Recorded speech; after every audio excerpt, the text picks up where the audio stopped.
بەڕێز کاک دڵشاد شعبان. بەڕێز سەرۆکی پەرلەمان بە حکمی ئەوەی کە ئێمە نوێنەری خەڵکین و دەچینە ناو خەڵک، ئەمە فترەیەکە لەلایەن خەڵکەوە وەکو تۆمەتێک وەکو ئیهانە دەکرێن بەوەی کە بۆ سرودی ئەیڕەقیب وەکو خۆی لە ناوهۆڵی پەرلەمان لێ نادرێن. ڕاستە نەبووتە یاسا وەکو عرفێک معاملەی لەگەڵدا دەکرێت، بەڵام چۆن خەڵک لێمان قبول ناکە بە هەمان شێوەش ئێمەش لە مەودوا لێتان قبول نەکەین وەکو دەستەی سەرۆکواتی پەرلەمان دەبێت سرودی ئەیڕەقیب وەکو خۆی لێ بدرێت. زۆر سوپاس. سپاس بۆ بەڕێز دەرچەنە قسەکانت نێزامی نەبوون، بەڵام ئەمەوێ ڕوونکردنەوەیەک بۆ جەنابتان و بۆ ڕای گشتیش لێرەوە بدەم بە یارمەتیتان.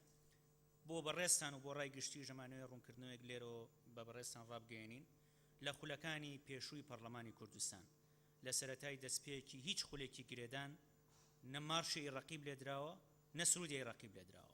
ئەتوانن بگەڕێنەوە بۆ پرۆتۆکۆلەکان، ئەتوانن بگەڕێنەوە بۆ وێنەکانی پەرلەمانی کوردستان و ئێمە ئەمە لە دەستەی سەرۆکایەتی پێشووش پرسیارمان کردووە.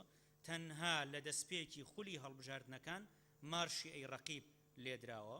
هیچ شتێکی لەم بابەتە نییە ئەوەی کە لێرە و لەوێ باسەکرێ تۆمەت دروستەکرێ على ئەساس لە پەرلەمانی کوردستان سرودی ئەیڕەقیب تێکدراوە. هیچ شتێکی لەم بابەتانە نییە.